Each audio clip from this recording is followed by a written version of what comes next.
la teoría estática del monopolio se basa en la conceptualización estática de la economía, en la conceptualización funcional de nuestra ciencia.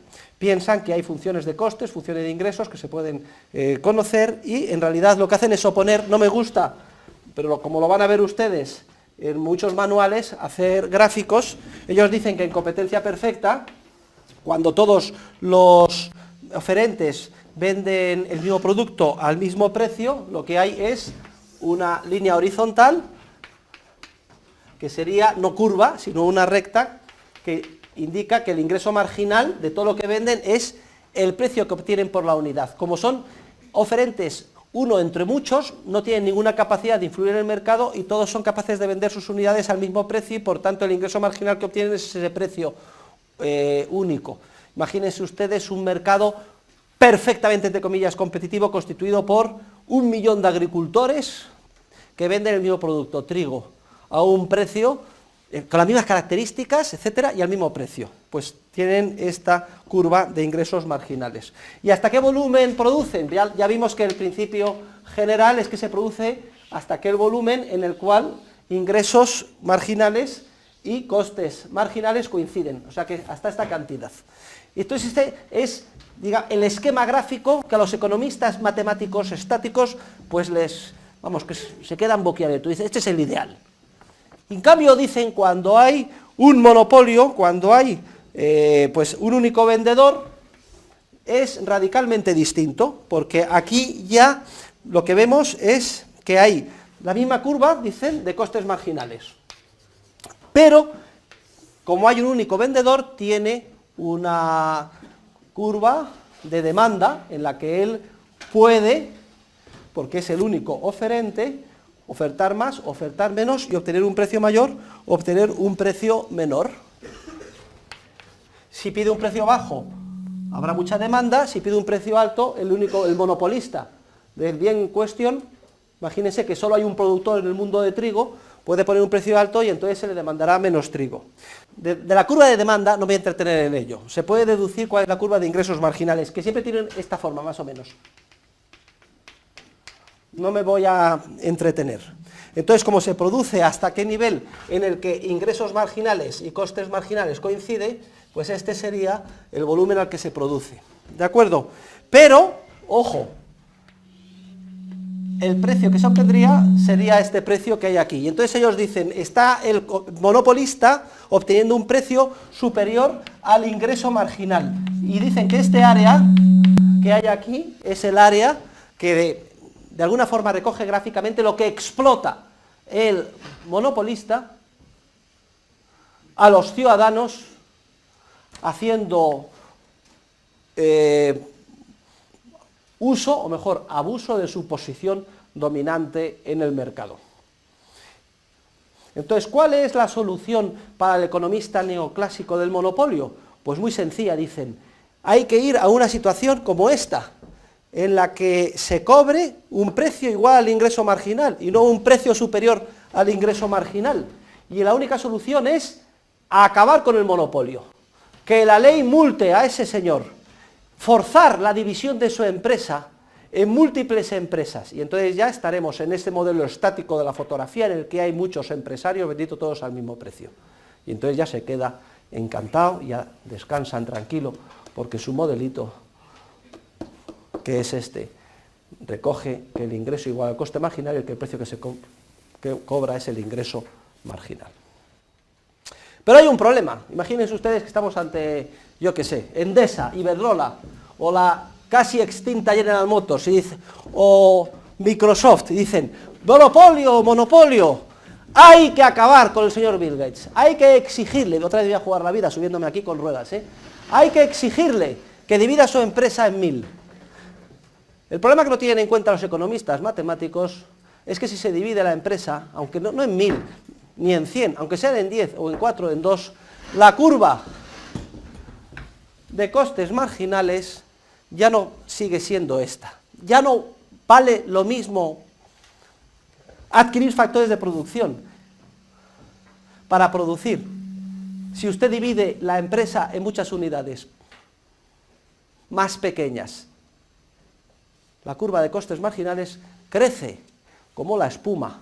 Los costes crecen muchísimo si, y la intuición es muy clara, todas las economías de escala que se consiguen con una empresa bien dimensionada, que ha tenido éxito relativamente grande, etcétera, se pierden al dividirla en muchas empresas más pequeñas, que se sacrifica en aras de conseguir ese modelo de competencia perfecta y que tienen que duplicar de manera ineficiente muchos costes que se podrían ahorrar en una única empresa. Entonces, si dividimos la Iberdrola en 40 empresas o Microsoft, etcétera, entonces la curva de costes marginales deja de ser esta, empieza a subir para arriba, o incluso más, curva de costes marginales aquí. Pero el economista matemático no le importa, porque aunque esté allá arriba, si ya hay muchas empresas vendiendo todos al mismo precio y la curva de ingresos marginales pasa a ser una recta, pues pondríamos igual que aquí, pondríamos aquí, ingreso marginal o ingreso marginal 2, entonces ya no se explotaría al consumidor porque se estaría cobrando exactamente el precio igual al ingreso marginal donde corta la curva de costes marginales, ya no se le explotaría al consumidor esto. Y duermen tranquilos. Pero yo les pregunto a ustedes, ¿tiene que estar contento el consumidor? ¿Qué va a preferir? ¿Qué preferiría el consumidor? Que no se le explote nada, pero pagar un precio que es 8 veces el que está pagando ahora, o pagar una fracción de lo que, mucho menos de lo que en competencias perfectas saldría, aunque en teoría se me explote algo porque conforme al instrumental analítico, es decir, a las curvas que solo existen en las obsesivas mentes de los economistas matemáticos, parece que se está cobrando un precio superior al ingreso marginal. El argumento, y ya con esto termino mis comentarios sobre la economía neoclásica, es que cuando hay un competidor, si la curva de demanda es inelástica, significa esto que le interesa subir el precio, aunque eso sea a costa de vender menos. Usted sube el precio pero vende menos. Si la curva es inelástica, resulta que el ingreso total es superior, así vende más. ¿Por qué? Porque crece más que proporcionalmente el precio que la disminución de la demanda. Cuando la curva es inelástica, entonces ya es el peor de los mundos. Al oferente le interesa reducir artificialmente lo que produce para conseguir un precio más alto del consumidor. Pero claro, el problema es que ellos están comparando un precio de monopolio con el hipotético precio que habría en competencia perfecta. Y como no hay funciones y no se conoce ni se puede saber cuál es el precio de competencia perfecta, no hay ninguna guía. En la vida real solo hay el precio de mercado y el precio que no es de mercado. Y por tanto, es lo único que podemos analizar como teóricos desde fuera. Precio de mercado en vínculos contractuales, resultado del acuerdo voluntario entre las partes. O precio que no es de mercado, impuesto por la fuerza coactiva, alguien que te dice hold up, con una pistola en el pecho te hace una amenaza, o unos sindicatos con piquetes. Es lo único que se puede observar en la vida real. Y no podemos definir una situación de monopolio en base a comparar con un precio hipotético que habría en competencia perfecta, cuando ese modelo de competencia perfecta solo existe en la obnubilada mente de unos teóricos y además, como les he demostrado, en la vida real solo se daría si se dividieran en muchísimas las empresas y eso daría lugar a un crecimiento de los costes enorme, que aunque tranquilizara la conciencia del economista neoclásico, porque a todo el mundo se le cobrara su precio igual al ingreso marginal, igual al coste marginal, sería un nivel estratosférico, es decir, a un precio mucho más elevado. La discriminación en el precio. ¿En qué consiste la discriminación en el precio por parte del vendedor? No se cobra el mismo precio de mercado por el vendedor a todos los compradores, sino que se discrimina entre los compradores por parte del vendedor. ¿De qué manera? De una manera sencilla. Aquellos compradores que pensamos que tienen una capacidad adquisitiva más alta, se les pide un precio más elevado. Aquellos compradores que tienen una capacidad adquisitiva más baja, se les solicita un precio más bajo. Vamos, es como si cuando vamos a comprar el pan, vamos a la panadería a comprar una barra de pan. ¿Cuánto cuesta una barra de pan? A ver, 50 céntimos una barra de pan, vale. Pues vamos a la panadería, a ver, ¿me puedes dar una baguette? La baguette a lo mejor es más cara. 1 euro. El panadero dijera, sí, un momento, debe su declaración de la renta. Se la damos. Joder, usted gana mucho. Usted me va a pagar 20 euros la barra de pan. En cambio, usted es un indigente. Se la doy por 5 céntimos. En eso consiste la discriminación del precio por parte del vendedor. Ahora bien, observamos que en la inmensa mayoría de las transacciones en las que intervenimos, nos cobran el mismo precio de mercado. Cuando vamos al Corte Inglés y compramos, nos cobran el mismo precio, no nos piden la declaración de la renta. Sea usted rico o pobre, paga lo mismo. Y ya vimos que en competencia bilateral el precio tendría a estar fijado por las valoraciones subjetivas de las parejas marginales. Que si compramos un vehículo también, y cuando lo subimos en el autobús también, así sucesivamente. Para que un vendedor pueda discriminar en el precio, tienen que darse dos circunstancias, dos condiciones ineludibles. La primera condición, que el vendedor piense que de esta forma sale ganando. Y la segunda, esencial, es que no sea posible la reventa. ¿Por qué el panadero no puede discriminar en el precio y venderle a esta señorita millonaria la barra de pan por 20 euros y al indigente por 5 céntimos? Porque inmediatamente el indigente puede ser indigente, pero no idiota. ¿Y qué es lo que haría el indigente? Empezaría a comprarme barras de pan a 5 céntimos y acto seguido se las revendería a ella. ¿De acuerdo? Con lo cual el precio tendería a bajar. Por eso, en todos los productos en los que es posible la reventa, se bloquea, se hace imposible la discriminación en el precio por parte del vendedor. Pero hay una serie de intercambios en una economía de mercado donde no es posible la reventa, básicamente servicios. Y hay un ejemplo típico de discriminación en el precio por parte del vendedor.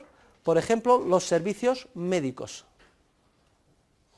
Tradicionalmente había, por ejemplo, médicos de pueblo que cobraban una iguala o que daban determinados servicios y entonces cobraban más a los más pudientes y menos a los menos. Yo nunca se me olvidará cuando viví 3 años en Estados Unidos y una vez tuve un gran dolor de muelas, fui al dentista y me senté en el sillón del dentista y lo primero que me dijo el dentista americano es: ¿a qué se dedica tu padre? Es que en función de lo que yo le dijera me iba a cobrar más o menos. Claro, si a mí me obturan una muela o me ponen pues un implante o lo que sea, yo no puedo revender ese servicio a otro. De la misma manera que, por ejemplo, un cirujano plástico, especializado en poner a las chicas guapas, pues si opera a una actriz muy conocida y cotizada, le va a cobrar muchísimo más que si hace una operación de cirugía estética a una persona mucho más humilde. Y aquí no cabe, porque no podemos revender, no, yo me opero por usted, el indigente, y luego le revendo la operación. Como no es posible la reventa, sí que es posible discriminar en el precio por parte del vendedor. Y el ejemplo típico, recuerden, es el de los servicios médicos y otro tipo de servicios.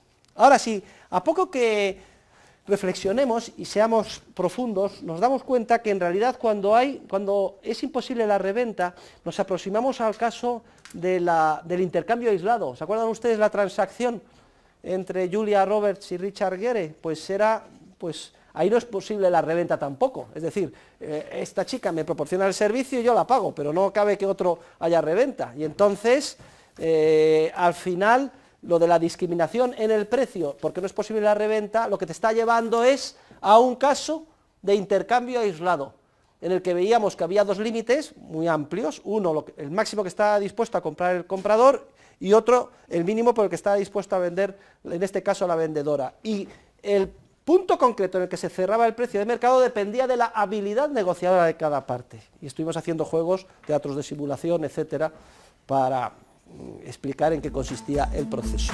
Vamos a hablar ahora de la interconexión de los precios. Miren, hay dos grandes relaciones en el proceso de mercado entre los diferentes bienes y servicios, bien sean de consumo o bien sean de producción. Las tienen que tener clarísimas, ¿eh? Son unas ideas intuitivas, pero esenciales para poder analizar lo que sucede a nuestro alrededor. Las dos conexiones esenciales que se dan en el mercado son la conexión de complementariedad y la conexión de sustitución. Dos bienes, sean de consumo o sean factores de producción, son complementarios si sus demandas evolucionan en el mismo sentido, es decir, cuando la demanda de uno aumenta, la demanda del otro también. Cuando la demanda de uno disminuye, la demanda del otro también disminuye. Ejemplo, miren ustedes los zapatos del señor profesor. Aquí está, mis zapatos. ¿De qué son? Son de son de cordones, así me gusta. Pues miren, los zapatos y los cordones son complementarios. Es obvia la idea, ¿no? Porque donde hay un zapato de cordones, también hay cordones. Si aumenta la demanda de zapatos de cordones, aumenta la demanda de cordones. Si disminuyen las demandas de zapatos de cordones, también disminuyen las demandas de cordones. Son complementarios, por ejemplo, el café y el azúcar, o el café y la leche, porque se complementan y a muchísimas personas les gusta el café con leche y con azúcar. ¿De acuerdo? Son complementarios, como en el ámbito de los factores de producción, los vehículos industriales y los combustibles que necesitan para funcionar. Si aumenta la demanda de vehículos y más de vehículos funcionando, hay más demanda de combustibles, pues son complementarios. ¿De acuerdo? ¿Y qué pasa con el precio? Pues fíjense ustedes, a igualdad de circunstancias, determinantes individuales del precio, al aumentar la demanda de zapatos, tiende a aumentar el precio de los zapatos. Pues también hay un aumento de la demanda de cordones y a igualdad de circunstancias tiende a aumentar el precio de los cordones. Y todos ustedes de comunicación audiovisual estén al tanto, porque el día de mañana cuando se pongan a trabajar, piensen bien cuáles son los bienes y servicios complementarios de lo que ustedes están haciendo. Porque tienen un destino, como ven, común. Justo lo contrario pasa en la relación de sustitución. En la relación de sustitución se define como aquella en la que las demandas de los bienes sustitutivos evolucionan en sentido contrario. Es decir, cuando la demanda de un bien aumenta, la del bien sustitutivo disminuye, o viceversa. Las demandas de los bienes sustitutivos o de los servicios sustitutivos, bien sea en el consumo o bien sea en la producción, evolucionan en sentido contrario. Ejemplos de bienes sustitutivos: el café y el té. En Inglaterra, que vengo yo de Londres, acabo de aterrizar, se pirran por el té. La hora del té, a las 5 de la tarde, todo el mundo tomando té. Pues bien, si resulta que lo que se pone de moda es tomar café, dejan de tomar té, porque café y té son sustitutivos. Otro sustitutivo: plumas estilográficas y bolígrafo. Salvo algún demente que escriba con los dos a la vez, y no he visto nunca a nadie, son sustitutivos, porque si usted firma con pluma estilográfica, no firma con bolígrafo, y viceversa. Son bienes sustitutivos. Son sustitutivos el gasoil y la gasolina, porque si yo compro un coche de gasoil, no lo compro de gasolina. Entonces, ya sabemos cómo van las demandas en sentido contrario. ¿Y qué pasa con el precio? Pues analicemos. Si hay más demanda de café, sube el precio del café, igualdad de circunstancias, hay menos demanda de té y baja el precio del té. Justo al revés de lo que pasaba en la relación de complementariedad. La relación por antonomasia en el mercado es la de complementariedad. El empresario siempre está buscando los recursos complementarios que necesita para poder culminar sus proyectos de inversión y llegar al bien final de consumo. Los consumidores también, complementariedad. Me quiero limpiar los dientes y ¿qué es lo que hago? Me compro un cepillo de dientes, pero también hace falta la pasta de dientes. Estamos complementando unas cosas con otras para satisfacer nuestros deseos, nuestras necesidades. Y todo el espíritu empresarial de creatividad va dirigido a encontrar nuevas combinaciones cada vez más eficientes en términos dinámicos de complementariedad para satisfacer nuestras necesidades. En la perspectiva dinámica, sin duda alguna, la relación por excelencia entre los bienes y servicios económicos es la de complementariedad.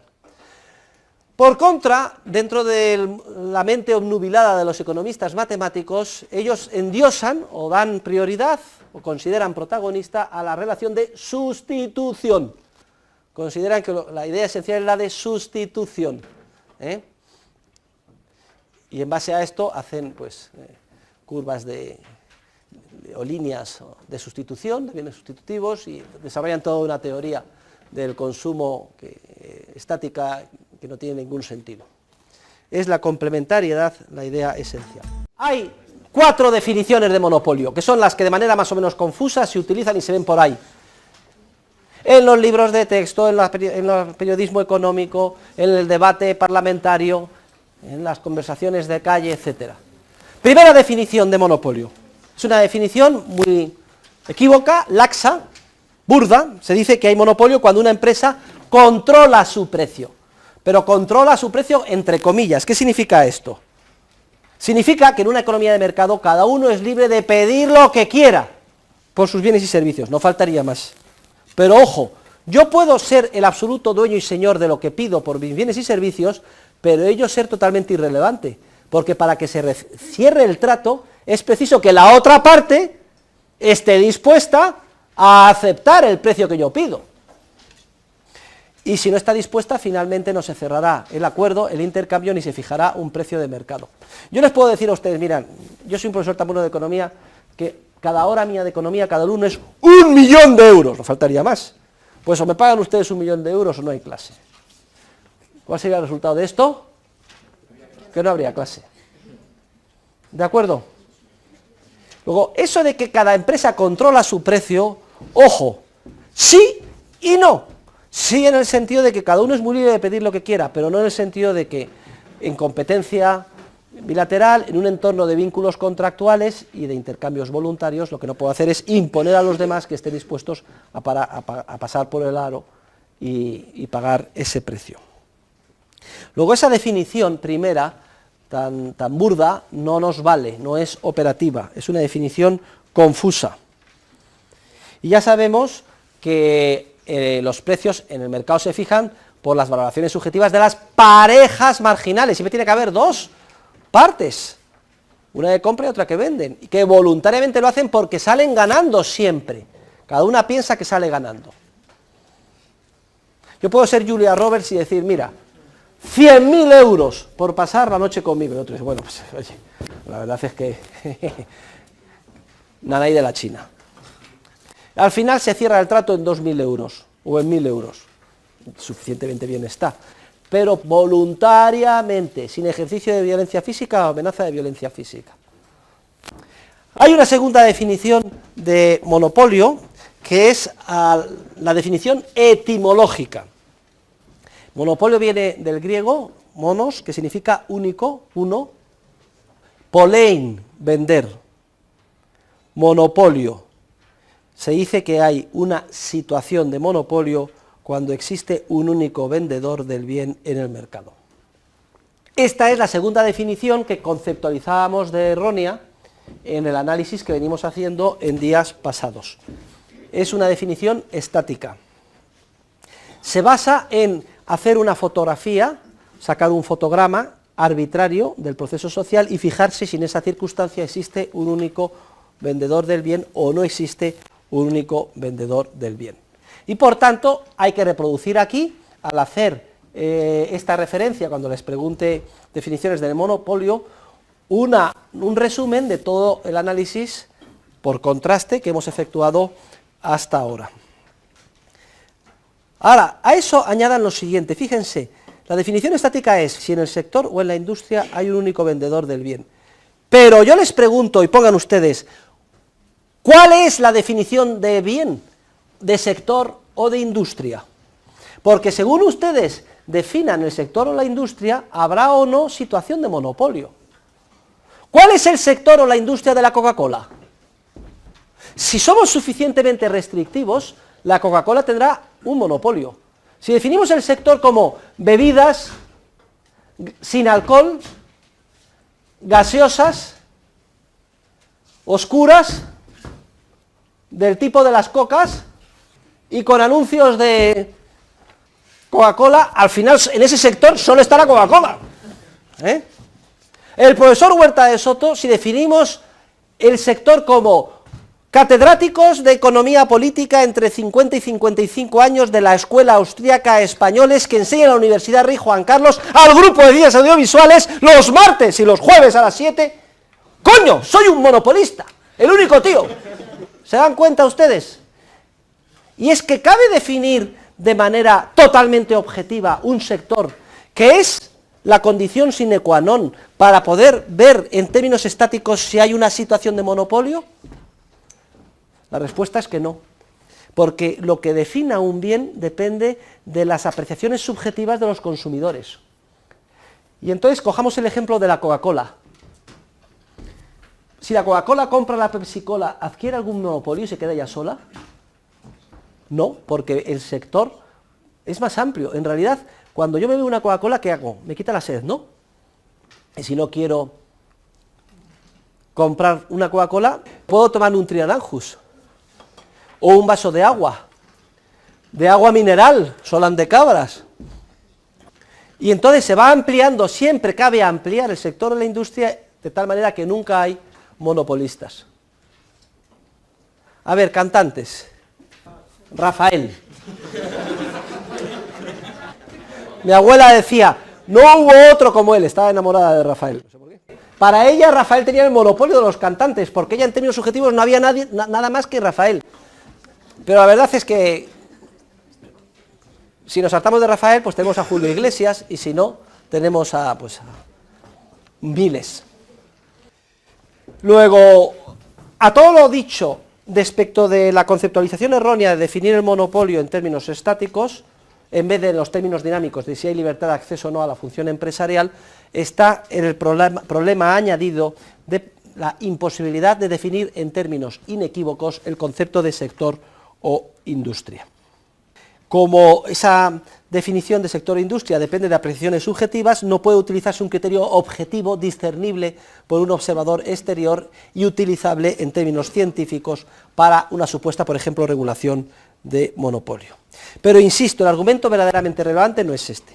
El argumento relevante es que para nosotros nos es absurdo el considerar un fotograma suelto y ver si hay un único vendedor o no. Tenemos que ver la sucesión de fotogramas y la película, y lo relevante es ver si hay libertad de acceso de la función empresarial a todas las parcelas del mercado. Si las hay, entonces hay competencia, con independencia de que en algún momento suelto prepondere un único oferente, en cuyo caso, si es así, ello es manifestación más que de una explotación a los consumidores, de que precisamente por servir a los consumidores mejor que sus competidores, temporalmente ha logrado una situación de predominio. Pero ojo, en el mercado, repito, cada día es un nuevo amanecer. No se puede uno dormir en los laureles, y como no continúe de manera prospectiva, buscando siempre la mejor manera de satisfacer a los consumidores con el mejor producto, las mejores características y al precio más bajo, inmediatamente les saldrán como hongos debajo de las piedras miles de competidores potenciales que pondrán esa situación de predominio en riesgo.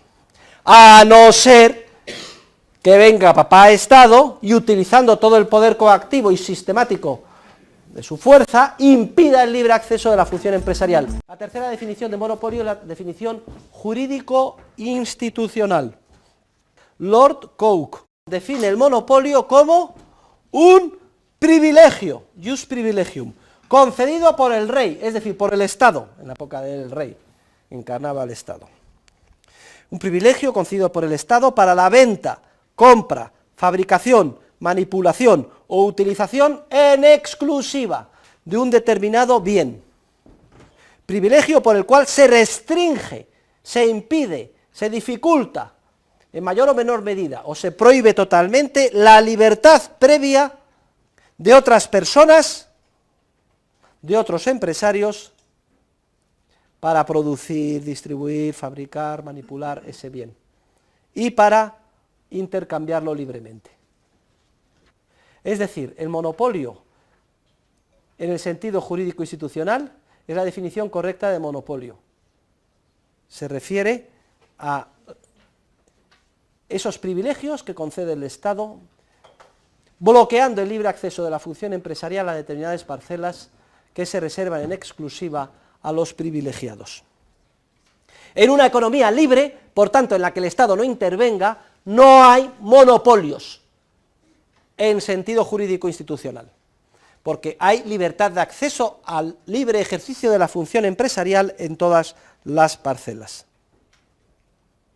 Los monopolios, por tanto, surgen única y exclusivamente como consecuencia de la actividad del Estado, que, por ejemplo, establece el monopolio de correos, o en su día el monopolio de la CAMSA. ¿Saben ustedes lo que significa la CAMSA? He puesto el ejemplo porque es del monopolio y esto es de rancio abolengo, porque una de las fuentes de financiación más importantes que tenían los estados era establecer el monopolio, por ejemplo, de las minas de sal, el monopolio de las minas de cinabrio. Con esto impedían la libertad de acceso, el monopolio del comercio con las Indias. Por ejemplo, ¿quién tiene en España el monopolio del transporte por ferrocarril? La Renfe. ¿Y por qué? ¿Y le persigue a la Renfe el Tribunal de Defensa de la Competencia? No la persigue. El Tribunal de Defensa de la Competencia solo persigue a los honrados competidores privados, pero los monopolistas de verdad, ¿qué les va a perseguir? Y hasta hace no mucho había un monopolio de teléfonos que tenía la Compañía Telefónica Nacional de España, pero por ley. ¿Quién tiene el monopolio del mantenimiento del orden público? La policía. Cuando se impide el ejercicio de la función empresarial en cualquier parcela, entonces se bloquea la creatividad empresarial para solucionar los problemas. Y por eso, en términos dinámicos, son tan ineficientes los monopolios creados por el Estado. En el sentido de que el servicio que proporcionan es muy deficiente y a un coste elevadísimo. Eso sí que es una explotación a los consumidores. Y es ahí donde deberían de focalizarse todos los esfuerzos para abrir al libre ejercicio de la competitividad empresarial esas parcelas cerradas por ley a unos pocos. Y en cuarto lugar, la cuarta definición de monopolio, se dice que hay monopolio cuando alguien consigue un precio de monopolio.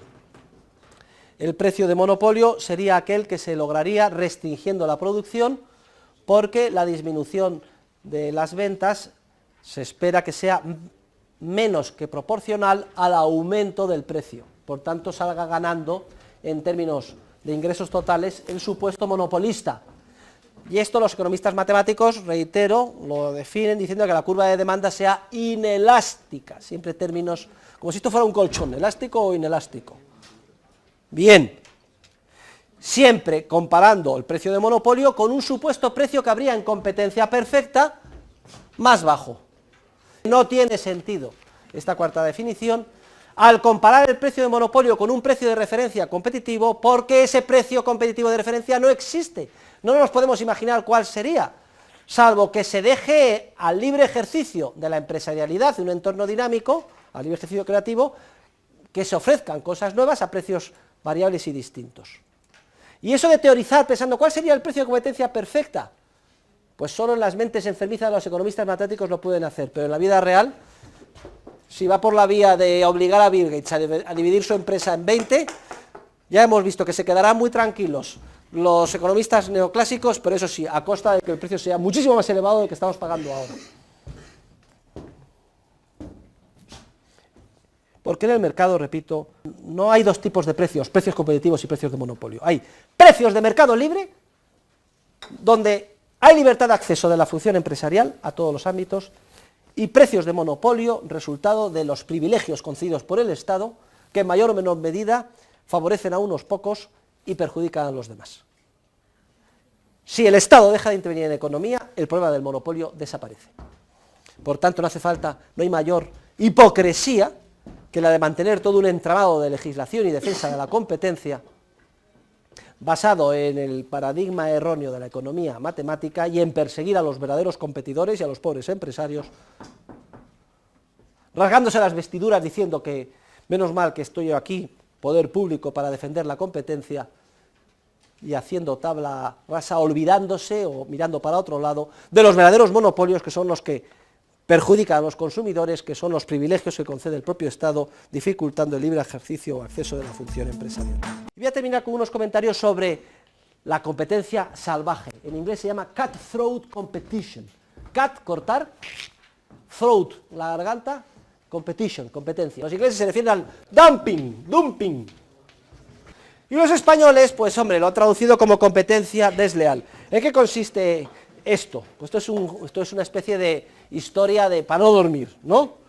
La competencia salvaje consistiría en lo siguiente: en yo, competidor, voy a tirar los precios, hundirlos, los precios que pido por mis bienes, con el objetivo de que mis competidores se arruinen. A ese precio tan bajo al que yo vendo, ellos no pueden vender, y si venden, nos recuperan los costes y se arruinan.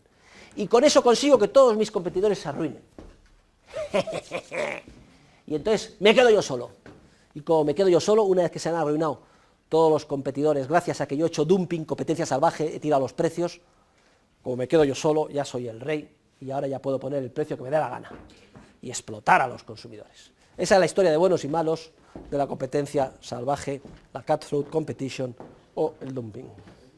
Todo este análisis, que les encantan a los que cultivan las teorías conspirativas y a legión de entendidos y a todo el entramado de defensa de la competencia, que está todo el día persiguiendo a los que hacen competencia desleal, no tiene ningún sentido.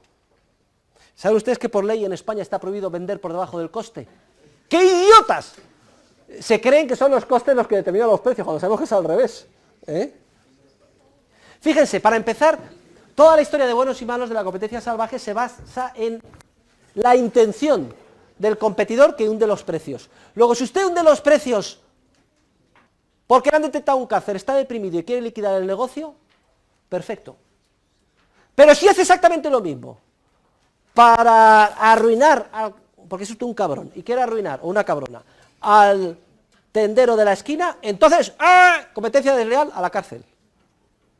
No cabe meterse dentro de las subjetivas opiniones, ni discernirlo desde fuera. Usted, si asesina a una persona, es un asesino.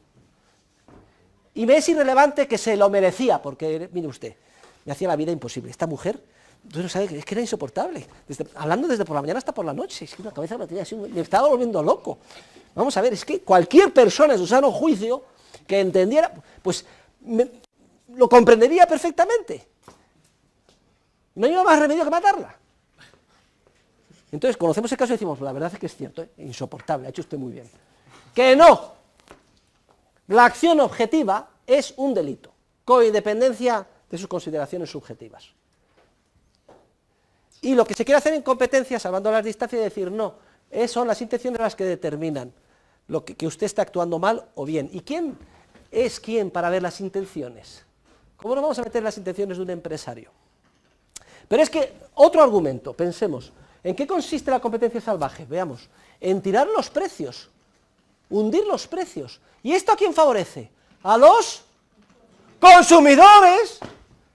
Pues es que al supuesto competidor desleal, en vez de multarle, meterle en la cárcel y perseguirle, lo que había que hacer era, vamos, si es que es un filántropo, un amante de la humanidad, había que hacerle una estatua.